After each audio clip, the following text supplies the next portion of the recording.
உண்மையான ஆண்டுடைய பிள்ளைகளை இந்த நல்ல பரிசுத்த நாளின் காலை வேளையில் மீண்டுமாக ஓய்வு நாள் பள்ளி பாடத்தை தியானிப்பதற்காக நாம் கூடியிருக்கிறோம்.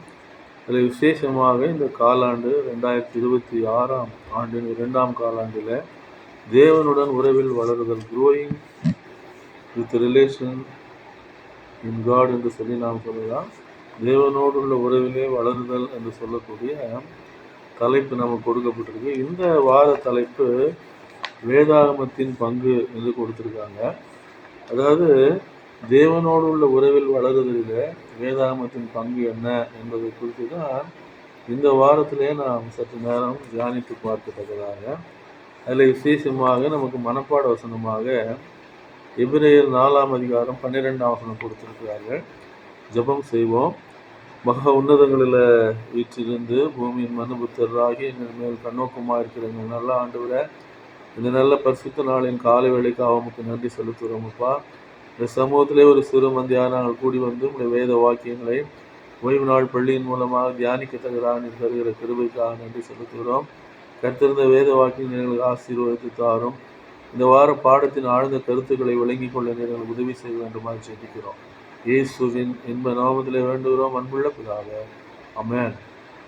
அருமையான ஆண்டுடைய பிள்ளைகளே, மனப்பாடு வேதாகமத்தின் பங்கு, தேவனோடு உள்ள உறவில் வளருதலில் வேதாகமத்தின் பங்கு என்ன என்பதுதான் இந்த வாரத்திலே நமக்கு பாடமாக கொடுக்கப்பட்டிருக்கிறது. மனப்பாட வசனமாக எபிரேயர் 4:12 கொடுத்திருக்கிறார்கள். தேவனுடைய வார்த்தையானது ஜீவனும் வல்லமையும் உள்ளதாயும் இருபுறமும் கருக்குள்ள எந்த பட்டயத்திலும் கருக்கானதாயும் ஆத்துமாவையும் ஆவியையும் கணுக்களையும் ஊனையும் பிரிக்கத்தக்கதாக உருவ குத்துகிறதாயும் இருதயத்தின் நினைவுகளை யோசனைகளையும் வகையறுக்கிறதாயும் இருக்கிறது என்று எபிரேயர் 4:12 சொல்வதை நம்மால் பார்க்க முடிகிறது. தேவனுடைய வார்த்தையில் உள்ள வல்லமை எப்படிப்பட்டது என்பது, கிறிஸ்துவுக்குள் இயேசு தேவனுக்குள் வளருதலில் வேதாகமத்தின் பங்கு என்ன என்பதுதான் இன்றைக்கு நமக்கு பாடமாகக்கூடும். அதில் விசேஷமாக நீங்கள் பார்க்கும்பொழுது நிறைய பேருக்கு அந்த வேதாகமத்தின் மேல் நம்பிக்கையற்றவர்களாக என்ன செய்கிறாங்க, அயல் நாடுகளில் கூட கிறிஸ்தவ பெயர்களை உடையவர்கள் கூட, கிறிஸ்தவ குடும்பங்களில் கூட எப்படிப்பட்டதாக இருக்கிறது என்றால் வேதாகமத்தின் மேல் நம்பிக்கையற்றவர்களாக இருப்பதை நம்மால் அறிந்து கொள்ள முடிகிறது. இந்த வேதாகமம் தான் உலகத்திலே அதிகமாக அச்சிடப்பட்ட புஸ்தகம். அதிக முறைகள் எடிஷன் என்று சொல்லுவோம் இல்லையா, EDITION எடிஷன் என்றால் பதிப்பு என்று சொல்வார்கள் தமிழில். அதிக முறை பதிப்பாக்கம் செய்யப்பட்ட புஸ்தகங்களில் முதலாவது எது இருக்குது என்றால் வேதாகமம். அநேக பிரதிகள் உள்ளதில், கோடிக்கணக்கான பிரதிகள் உள்ளதில் உள்ள புஸ்தகம் எது என்றால் வேதாகமம் என்று பார்க்கிறோம். முதலாக அச்சிடப்பட்ட புஸ்தகம் எது என்றால் வேதாகமம் என்று சொல்லி நாம் பார்க்கிறோம். அப்படின்னா இந்த வேதத்தை நீங்கள் பார்க்கக்கூடிய வேளையில் அவர் நம்மோடு கூட என்ன செய்கிறார், சில வீடுகளில் அந்த வேதத்தை அலமாரியில் வச்சுருவாங்க, தூசி தட்டி எடுக்க வேண்டியது வரும். சில வீடுகளில் சிலர் உற்சாகத்தோடு வாசிக்கக்கூடியவங்களாக இருப்பாங்க. வேதாகமம் ஒரு சிறந்த நண்பனாக, வழிகாட்டியாக கிறிஸ்தவ வாழ்க்கையில் தேவனோடு உள்ள உறவில் வளருதலில் வேதாகமம் மிக பிரயோஜனமுள்ளதாக இருப்பது நாம். ஏனென்றால் அவைகளின் பக்கங்களிலே தான் நமக்கு என்ன சொல்லப்பட்டிருக்கிறது என்றால் தேவனுடைய சித்தம் என்ன என்று வெளியாக்கப்பட்டிருக்கிறது. தேவன் எப்படிப்பட்டவர், தேவன் எதை விரும்புகிறார், எதை வெறுக்கிறார் என்று சொல்லக்கூடிய காரியங்கள் அனைத்தும் வேதாகமத்தின் பக்கங்களில் இடம். ஏதோ ஒரு சரித்திர புஸ்தகம் கிடையாது, அது ஒரு கதைகளின் தொகுப்பு அல்ல அது. ஆனால் உண்மையிலே நடந்த சம்பவங்கள் நமக்கு அங்கு எழுதப்பட்டு, தீர்க்கதரிசிகளால் எழுதப்பட்டு நமது கரங்களில் இந்த புத்தகம் வந்திருப்பதை நம்மால் பார்க்க முடிகிறது. ஞாயிற்றுக்கிழமை பாடத்தில் மிகவும் வல்லமையுள்ள ஆயுதம் என்று வேதாகமத்திற்கு ஒரு உப தலைப்பை கொடுத்திருக்கிறார்கள் இல்லையா. சிலருக்கு நேரமே கிடைக்க மாட்டேங்குது, பைபிளை எடுத்தாலே தூக்கம் வருதுன்னு சொல்கிறவங்களை கூட நம்ம கேள்விப்பட்டிருக்கோம், விசுவாசிகள் சொல்வதை. ஆனால் ஊக்கத்தோடு கூட இல்லையா, எந்த ஆவியானவர் வேதாகமத்தை எழுத, வேதத்தின் பகுதிகளை எழுத தேவ மனிதர்களை பயன்படுத்தினாரோ அதே ஆவியானவர் நம்மளோடு கூட இருந்தால் தான் இந்த வேதத்தை வாசிக்க வேண்டும் என்ற வாஞ்சை என்ன செய்யும், நம்முடைய உள்ளத்தில் வரத்தக்கதாக. விசேஷமாக சாத்தானுடைய ஒரு காரியம் என்னென்னா, வேதத்தை வாசிக்கூடாதபடி அவன் தடுத்துருவான். ஏன்னா அதில் அநேக காரியங்கள் சொல்லப்பட்டிருக்கிறது. அநேக தீர்க்க தரிசன நிறைவேற்றங்கள் இருக்கிறது. அநேக கிறிஸ்துவுக்குள் தேவனுக்குள்ளாக வளருதல், உறவில் வளருதலில் எப்படி இருக்க வேண்டும், ஒரு கிறிஸ்துவனுடைய ஆட்டிடியூட்ஸு, அவருடைய வாழ்க்கை எப்படிப்பட்டதாக இருக்க வேண்டும் என்ற ஆலோசனைகள் அதில் சொல்லப்பட்டிருக்கிறது. ஆகையினாலே அதிலிருந்து மறைத்து மனிதனை கொண்டு செல்வதற்காக நேரம் செலவிட முடியாதவனாகவும் நேரத்தை ஒதுக்க இயலாதவனாகவும் வேதத்தை வாசிக்க இன்றைக்கு கிறிஸ்தவர்கள் இருப்பதை நம்மால் பார்க்க முடியுது. ஆனால் ஆண்டவர் எதை விரும்புகிறார் என்றால், அருமையான ஆண்டோடைய பிள்ளைகளை, அவர் இந்த வார்த்தை மிகவும் வல்லமை உள்ள, ஏன்னா வாயின் வார்த்தையினாலே தான் வானத்தின் சர்வ சேனைகளை அவர் என்ன பண்ணுறாரு, சிருஷ்டிக்கிறார் என்று சொல்லி நாம் படிக்கிறோம்.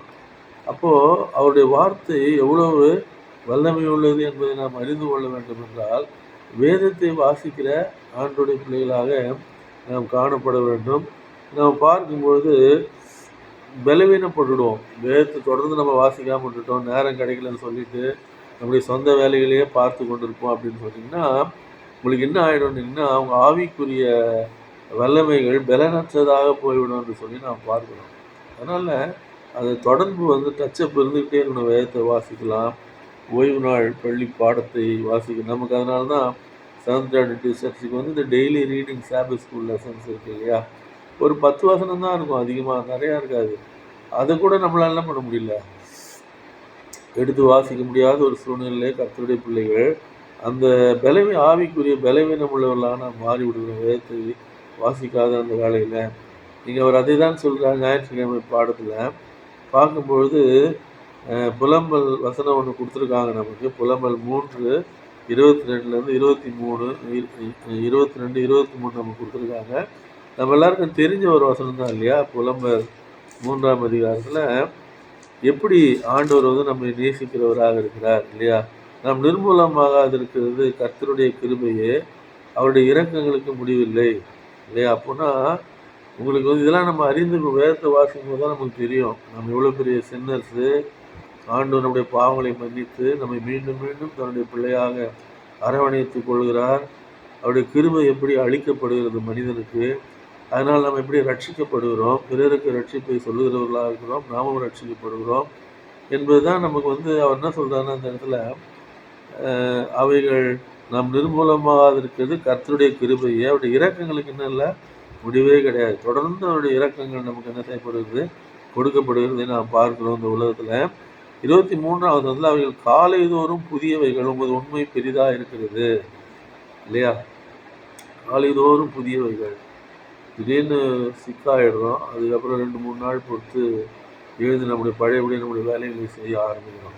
அதானே எவ்வளோ ஆச்சரியமான ஒரு கிருபை நமக்கு அளிக்கப்படுது இல்லையா. வியாதிகளிலிருந்தும் பலவீனங்களிலிருந்தும் நாம் விடுதலையாக்கப்பட்டு கர்த்தர் நம்மை அழைத்த அந்த பணியை செய்யத்தக்கதாக அற்புதமான ஒரு கிருபை நமக்கு அளிக்கப்படுவதை நாம் பார்க்கிறோம். அதனால தான் வல்லமையுள்ள ஆயுதம் என்று சொல்லப்பட்டிருக்கிறது வேதாகமம். நாம் சோர்ந்திருக்கிற நேரத்தில் எல்லாம் வேத வாக்கியங்களை வாசிக்கும் போதும், சில வீடுகளிலே எழுதப்பட்டு தொங்கவிடப்பட்டிருக்கிற அந்த வேத வார்த்தைகளுடைய அந்த போர்டுகளை பார்க்கும்போதும் நமக்கு ரொம்ப ஆச்சரியமாகவும் ஆறுதலாகவும் என்னுடைய வார்த்தை என்ன செய்கிறது, கொடுக்கப்பட்டிருப்பது. அதனால் வேதத்தை தொடர்ந்து வாசிப்பதனாலே நாம் ஆவிக்குரிய பலனை பெற்றுக்கொண்டவர்களாக இந்த உலகத்தில் ஒரு அற்புதத்தை தேவன் நம்முடைய வாழ்க்கையில் என்ன செய்கிறாரு, வேதத்தை வாசிக்கும் போது தான் நிறைய காரியங்கள் வெளிப்பட ஆரம்பிக்கும் நமக்கு.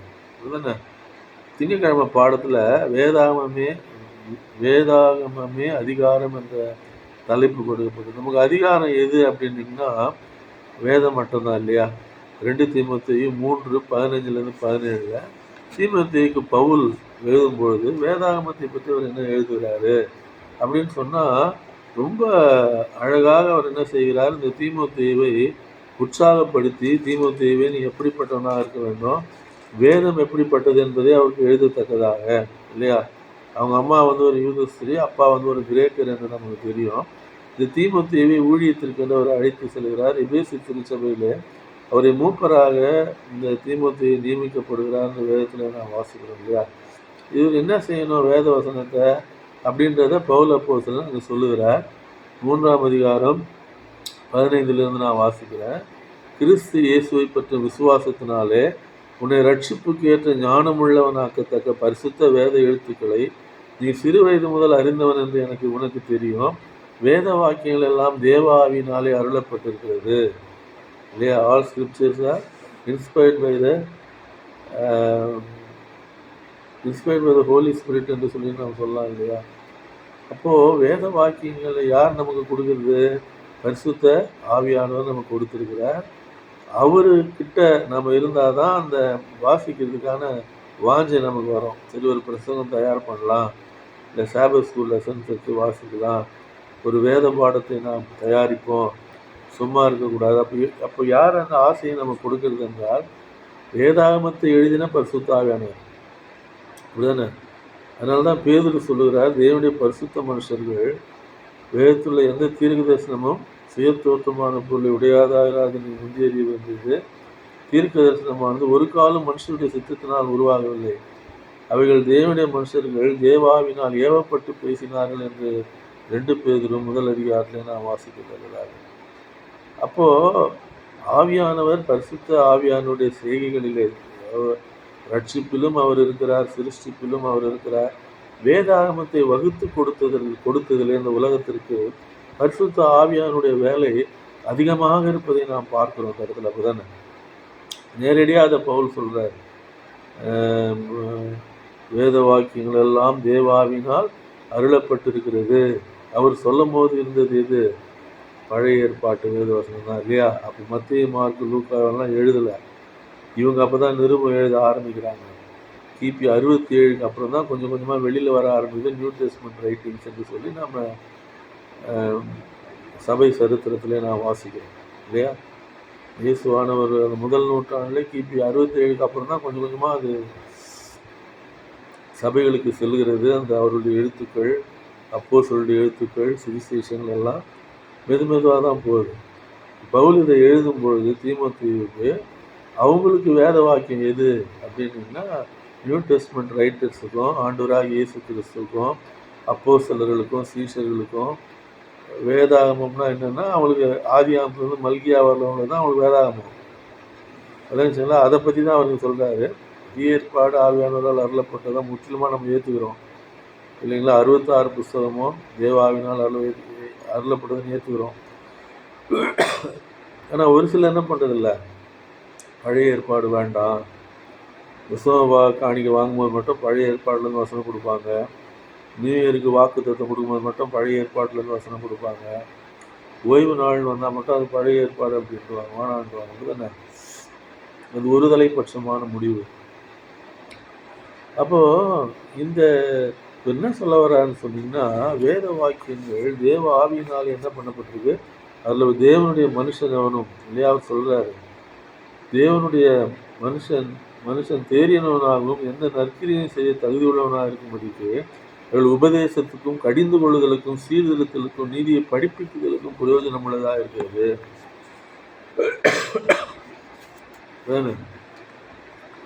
அப்போனா உங்களுக்கு வேத வசனங்கள் எவ்வளோ ஒரு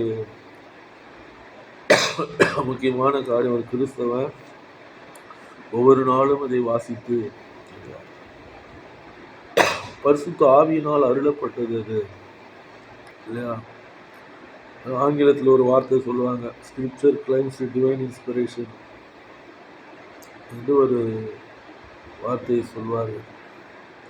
ஆவியானவரால் அருளப்பட்டவர்கள். அதனால தான் அவர் வல்லமை உள்ள ஆயுதம் என்று சொல்லப்படத்தக்கதாக திங்கட்கிழமை பாடத்தில் தான் வேதாகமே அந்த அதிகாரம் வசனத்துக்கு தேவாவினால் அருளப்பட்டதை பார்க்கிறோம்.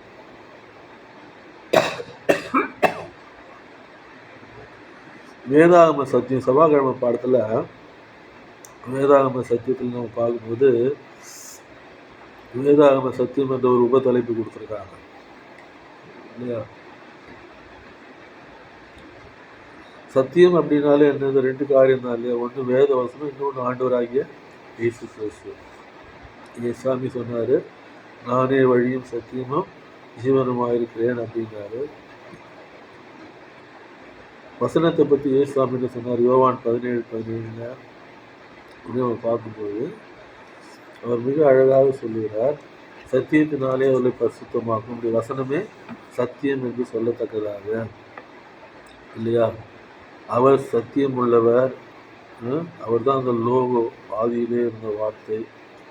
அந்த வார்த்தை தான் மாம்சமாகி நமக்குள்ளே வாசம் செய்தார் 2000 ஆண்டுகளுக்கு முன்பாக, இல்லையா? அந்த வார்த்தையினால் கொடுக்கப்பட்ட வார்த்தை தான் எது? தேவனுடைய வேதாகமம் என்று சொல்லி நாம் பார்க்கணும்னா, எல்லாமே பழைய ஏற்பாட்டு சத்தியங்கள் எல்லாமே based on the scripture. Seventh Adventist வந்து ஒரு உபதேசத்தை வகுக்கிறாங்கன்னா அது எல்லாமே எதன் அடிப்படையில் தான் இருக்கும்? வேதத்தின் இன்னைக்கு பாடத்தில் கூட அதை கொடுத்துருக்காங்க. நம்ம நினச்ச மாதிரிலாம் வேதத்தை என்ன பண்ண முடியாது, நம்ம பயன்படுத்த முடியாது. நம்ம நினச்சதெல்லாம் சரியாக இருக்காது உபதேசங்களில். ஆனால் வேதவசனத்தின் அடிப்படையிலே அமைக்கப்பட்ட உபதேசம் தான் சரியானதாக இருக்கும். அதை வந்து ரொம்ப தெளிவாக இந்த வார பாடத்தில் என்ன செஞ்சுருக்காங்க, கொடுத்திருப்பதை நாம் பார்க்கிறோம். அதுதான் செவ்வாய்க்கிழமை பாடத்தில் சொல்லியிருக்காங்க. கடைசியில் இறுதியாக நாம் எதை சத்தியம் என்று புரிந்து கொள்கிறோமோ அதற்கு வேதாகமம் மட்டுமே அடிப்படை ஆதாரமாக இருக்க வேண்டும், இல்லையா? இப்போ நிறைய அடிப்படை ஆதாரத்துக்கு விஞ்ஞானத்தை தேடுது உலகம், அப்படிதானே? அவங்க வந்து வேதத்தை வந்து தேடுறது கிடையாது. வேத வசனங்களை அடிப்படையாக வச்சு அவங்களுடைய ஒரு சிலர் வேத வசனங்களையும் ஏற்றுக்கிட்டு வேற என்ன சொல்கிறாங்க, விஞ்ஞானத்தையும் கூட கூப்பிட்டுக்கிறாங்க. விஞ்ஞானத்தை கூட வேண்டிய அவசியம் கிடையாது. வேண்டுமென்றால் தீர்க்க தரிசனங்கள் சரித்திரத்திலே நிறைவேறுவதை நாம் சொல்லலாம், அது தவறில்லை. ஆனால் இங்கே 2 மனப்பான்மையுடையவர்களாக இருப்பதை நாம் பார்க்கிறோம். வேதத்தை நம்பாத கிறிஸ்தவர்களும் இந்த உலகத்தில் இருப்பதை நம்மால் பார்க்க முடியாது. உண்மையான அப்படிப்பட்ட ஒரு மோசமான இந்த காலகட்டத்தில் என்னுடைய விசுவாசமானது வேதத்தின் மேல் மாத்திரமே அஸ்திவாரமுடையதாக, ஏசாமி தான் சொன்னார் இல்லையா, நான் சொல்லி அந்த வார்த்தைகளை கேட்டு வீடின்படி செய்கிறவன் அவனோ அவனை கண்மலையின் மேல் தன் வீட்டை கட்டின புத்தியுள்ள மனுஷனுக்கு ஒப்பிடுவேன். பெருமழை பெய்தது, வெள்ளம் வந்தது, அந்த வீடு நிலைத்து நின்றது என்று அவர் எழுதப்பட்டதாக, இல்லையா? அப்படின்னா உங்களுக்கு வந்து வேத வசனங்கள் அதன்படி செய்கிறவன் எவனோ என்று ஆண்டவர் சொல்லுகிறார். வேதத்தை வந்து அந்த வேத வாசிப்பு வந்து தேவனோடு உள்ள உறவிலே வளருதலுக்கு நம்ம என்ன செய்கிறது, வழி நடத்துவதாக இருப்பதை நாம் பார்க்கிறோம். அப்படி என்றால் நாம் இன்றைக்கி வந்து இந்த வேதாமத்தை வந்து எவ்வளோ தூரம் நம்ம வாசிக்கிறவங்களா இருக்கணும், வாசிக்கணும். ஒவ்வொரு நாளும் வாசிக்கணும். ஒவ்வொரு நாளும் சிறு பகுதியை வாசித்தா கூட சரி, ஓய்வு நாள் பொருள் புத்தகத்தில் இருக்க வசனங்களையோ, நீங்கள் பண்ண போகிற பிரசங்கத்தையோ, இல்லை ஒரு விசேஷ செய்தி நீங்கள் பேச போகிறதோ, இல்லை வெள்ளிக்கிழமை ராத்திரியில் நீங்கள் வெஸ்பரில் பேச போகிறதையோ, இல்லை தீர்க்க தரிசன விளக்கங்களையோ, இல்லைன்னு சொன்னால் வேத பாட வகுப்பு எடுப்பதாக இருந்தால் அதற்கான காரியங்களையோ, அந்த தொடர்பு வந்து நமக்கு இருந்து கொண்டே இருக்க வேண்டும். ஏனென்றால் ஆவியானவர் என்ன செய்கிறார், அதை நம்ம கொடுத்துருப்பதை நம்ம பார்க்கணும், இல்லையா? பரிசுத்தாவினால் ஏவப்பட்டால் தான் நம்ம எதுக்கிட்ட போவோம், வேதத்தை எடுத்து வாசிப்போம், அப்படிதானே? ஆவியானவர் நம்மோடு கூட இருந்து நம்ம என்ன செய்கிறார், அது எந்த மனிதன் தான் எழுதுனது இல்லைன்னு நம்ம சொல்ல, அதுதானே? பட் தேவர் inspired by the Holy Spirit என்று சொல்லப்பட்டிருக்கிறது வேதவசனம், இல்லையா? தேவனுடைய பரிசுத்த மனுஷர்கள் பரிசுத்தாவினால் ஏவப்பட்டு பேசினாங்க. சாதாரணமான அறிவு கிடையாது வேதத்தை எழுதினவங்க, இல்லையா? அவங்க ஆவிக்குள்ளாக்கப்பட்டு வேறு நிலைமைக்கு கொண்டு செல்லப்பட்டு, அவ்வளோதானே? ஆவிக்குள்ளாக்குன்னா என்ன ஆகும், நமக்கு எக்ஸ்பீரியன்ஸ் கிடையாது. வைட்டமையாருக்கு அந்த எக்ஸ்பீரியன்ஸ் இருந்தது. வேதத்தில் உள்ள பழைய ஏற்பாட்டு புதிய ஏற்பாட்டு எழுத்தாளர்களுக்கு அந்த அனுபவம் இருந்தது. பவுலுக்கும் அந்த அனுபவம் இருந்தது. அவர் அதை வெளிப்படையாக சொல்ல முடியல. அவர் என்ன சொல்கிறாருன்னா 3ஆம் வானம் வரையில் எடுக்கப்பட்டேன் அப்படின்றாரு. அவர் மற்றவங்களை போல் நான் வந்து செத்தவனை போல் அவர் பார்த்து விழுந்தேன் அப்படிலாம் அவர் சொல்ல. அவர் வேறு மாதிரி அதை விவரிக்கிறார், அவருக்கு கொடுக்கப்பட்ட அந்த தரிசனத்தை கொடுத்து, இல்லையா? அப்போ தரிசனத்தை கொடுத்து அந்த தரிசனத்தை தான், இல்லையா, scripture were written by human hands but inspired by the Holy Spirit. மனித கரங்கள் தான் எழுதுது அதை, இல்லையா? மோசே கிட்ட ஆண்டவர் சொல்கிறாரு, 40 நாள் மோசே எழுதுகிறார், ஆதியிலேருந்து என்ன நடந்ததுன்றது. ஆனால் அவருக்கு அதை வெளிப்படுத்துறது யாரு இல்லையா? தேவத்துவம் தான் அதை அவருக்கு வெளிப்படுத்துவது. மனிதன் எழுதினாலும் இவர் inspired by the Holy Spirit. அதை நம்ம மறந்து, அதனால தான் வேதாம் வந்து வேல்யூபிள் என்று சொல்லி நம்ம பார்க்கணும். வேத வசனங்கள் இல்லையா? ஏசாமி கூட சொல்றாரு, வேத வாக்கியங்களை ஆராய்ந்து பாருங்கள், அவைகளால் உங்களுக்கு நித்திய ஜீவன் உண்டு என்று எண்ணுகிறீர்களே, என்னை குறித்து சாட்சி கொடுக்கிறவர்களும் அவைகளே என்று அவர் சொல்லத்தக்கதாக ஒரு அற்புதமான ஒரு காரியத்தை வேதத்திலே தேவன் அறிந்து கொள்ள வைத்திருப்பதை நாம் பார்க்கிறோம். அப்படின்னா நம்ம என்ன செய்யணும்? வேத வாசிப்பு இருக்கணும் வீட்டில். குடும்ப ஜபம், தனி ஜபத்தில் வேதத்தை வாசித்து ஜபிக்கிறவர்களாக இருக்கலாம். இல்லை, வேத ஆராய்ச்சி சில நேரங்களில் சபைகளிலே வைக்கலாம், குடும்பங்களிலே வைக்கலாம். குரூப் ஸ்டடீஸ், ஒரு ஒரு வீட்டுக்கு போய் 2-3 வீட்டை கூட்டி வைத்து அங்கே வேத பாட வகுப்பு நடக்கிறது. அப்போ என்னன்னீங்கன்னா, தேவனுடைய சத்தியத்தை பற்றி அறிவு இந்த உலகத்திற்கு பரவ ஆரம்பிப்பதை நாம் பார்க்கிறோம் இல்லையா? புதன்கிழமை பாடத்தில் வேதாகமத்தின் கோரிக்கைகள், வேதாகமம் என்ன கோரிக்கை வைக்குது அப்படின்னு சொன்னால், அது வந்து சங்கீதம் 119:11 மிக அழகாக அது சொல்லப்படும் இல்லையா? நான் உமக்கு விரோதமாய் பாவம் செய்யாதபடி உடைய வாக்கு என் இருதயத்திலே வைத்து வைத்தேன். வேதாகமம் என்ன கோரிக்கை விடுதுன்னா, வசனங்கள் எங்கே இருக்கணும்னு சொல்லுது? உன்னுடைய இருதயத்திலே இருக்கத்தக்கதாக. அதுதானே, நான் அவருக்கு விரோதமாக பாவம் செய்யாமல் இருக்கணும்னு சொன்னால் அவருடைய வசனம் எங்கே இருக்கணும்? என்னுடைய இருதயத்திலே அது இருக்கத்தக்கதாக இல்லையா? இப்போது இருதயத்தில் இருக்கணும்னா என்ன செய்யணும்? ஏசாமிக்கு அப்படி தான் இருந்தது இல்லையா? எனக்கு தான் பாடத்தில் கொடுத்துருக்காங்க. மத்தேயு சுவிசேஷம் 4ஆம் அதிகாரத்தில் ஏசாமி எப்படி ஜெயிக்கிறாரு இல்லையா? அந்த வனாந்திரத்தில் ஏற்பட்ட சோதனை 40 நாள் உபவாசத்திற்கு பின்பு அவர் என்ன செய்கிறார்னு சொன்னால், அந்த வசனங்களை வைத்து தான் அவர் வெற்றி பெறுவதை நான் பார்க்கிறோம் இல்லையா? மனுஷன் அப்பத்தினால் மாத்திரமல்ல, தேவனுடைய வாயிலிருந்து புறப்படும் ஒவ்வொரு வார்த்தையினாலும் பிழைப்பான் என்று எழுதியிருக்கிறது. அதாவது புதன்கிழமை பாடத்தில் அதை கொடுத்துருக்காங்க. அதுதானே. அப்போ வந்து ஸ்கிரிப்சர் ரீடிங் மாத்திரம் இல்லாமல் ஆராய்ச்சின்னு ஒன்று இருக்கணும். வேத சபைகள்லையும் சரி, தனிப்பட்ட கிறிஸ்தவ வாழ்க்கையிலையும் சரி, நீங்கள் ஆராயும் போது அந்த நாலேஜ் வந்து உங்களுக்கு அதிகமாக உங்களுக்கு வந்து பிடிபட ஆரம்பிக்கும். வசனங்களுக்கு அர்த்தங்கள் இல்லைங்களா நான் சொல்கிறது. இப்போ என்ன சொல்கிறாங்கன்னா, அந்த இடத்துல மத்தேயு 4ஆம் அதிகாரத்தை கொடுத்துருக்காங்க நமக்கு. அது வந்து பசியில் அவர் இருக்கிறார் இல்லையா? உபவாசத்துக்கு அப்புறம் அப்பங்களெல்லாம் கல்லுகளை எல்லாம் அப்பமாக்குவது, அது மனுஷன் அப்பத்தினால் மாத்திரமல்ல இல்லையா? அப்புறமா அந்த உப்பரிகையின் மேல் கொண்டு போய் கீழே விழும், அப்போது தூதர்கள் ஏந்தி கொண்டு போவான்னு எழுதியிருக்குது.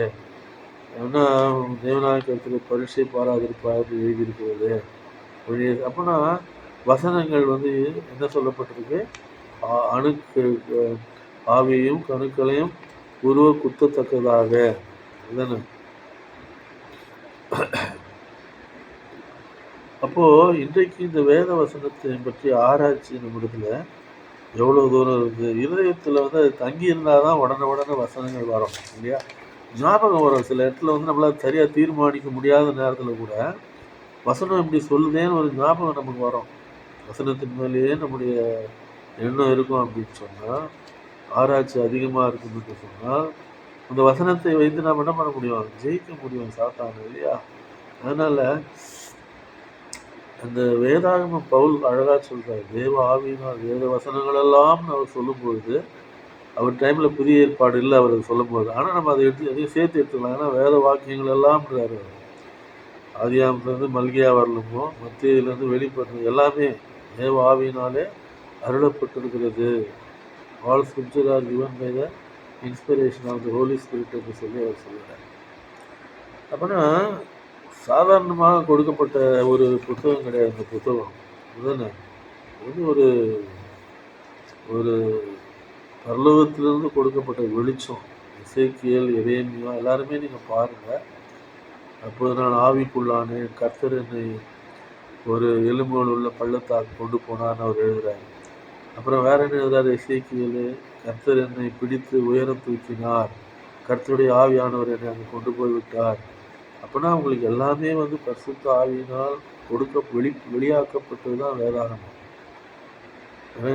காண முடியாத காரியங்களையும் காண்கிற காரியங்களையும் எல்லாவற்றையும் பரலோகத்தையும் பூலோகத்தையும் இணைக்கிற ஒரே புஸ்தகம்னா தேவனுடைய வார்த்தை மாத்திரமே. அதில் அவங்களுக்கு அது அவங்களுக்கு ஒரு பெரிய வெளிப்பாடு என்று நாம் பார்க்கிறோம் வேதாகமம். அதுதானே வியாழக்கிழமை என்ன சொல்லப்பட்டிருக்கு, நமக்கு இந்த வியாழக்கிழமையில் இருதயத்தின் நிலை என்று கொடுத்துருக்காங்க இல்லையா. பகுத்தறிவு வசனத்தை கூட பகுத்தறிவாங்க. ஒருத்தர் என்கிட்ட கேட்டார், ஆபிரகாமின் குமாரனாகிய தாவீதின் குமாரனாகிய இயேசு கிறிஸ்து வம்ச வரலாறுன்னு இருக்குது அப்படின்னு. ஆபிரகாமுக்கு எப்போ தாவீது பிறந்தான்னு கேட்குறாரு அது என்கிட்ட. அப்படின்னா சொன்னேன், இல்லைங்க 4 ஃபாதர்ஸு கூட அப்படி சொல்லுவாங்க, ஷார்ட்டாக கொண்டு வர்றதுக்காக அப்படி சொல்லுவாங்க, நம்மளே விளங்கிக்க வேண்டியது தான் அதெல்லாம் அப்படின்னு சொன்னேன். அது மாதிரி கிரிட்டிசைஸ் பண்ணுறவங்க இருப்பாங்க நிறையா, தவறான கருத்துக்களை எடுத்துக்கிட்டு. ஒரு சிலர் ஆதியாகமம் 1:1க்கும் ஆதியாகமம் 1:2க்கும் மத்தியில் கோடான கோடி வருஷம் கேப் இருக்குதா சொல்கிறவங்களுங்கிறாங்க. விளக்கம் செய்யலாம் நான் சொல்வது. இப்படி நிறைய காரியங்களிலே அவங்க தவறான உபதேசங்களை சொல்லுவது. நமக்கு வேதத்தில் என்ன எழுதப்பட்டிருக்குதோ அதுதான் நம்ம எடுத்துக்கணும். விமர்சனன்றது வந்துக்கிட்டே இருக்கும், அதை பற்றி கவலைப்படவே கூடாது நம்ம, இல்லையா. இருதயத்தின் நிலை, பகுத்தறிவு, ஆவிக்குரிய பகுத்தறிவு என்பது ஆவிக்குரிய உட்கருத்தையும் புரிதலையும் பெற்றிருப்பதாகும், இல்லையா. அந்த பகுத்தறிவுன்னு சொன்னாலே அவங்க எங்கே போயிடுறாங்க, அவங்க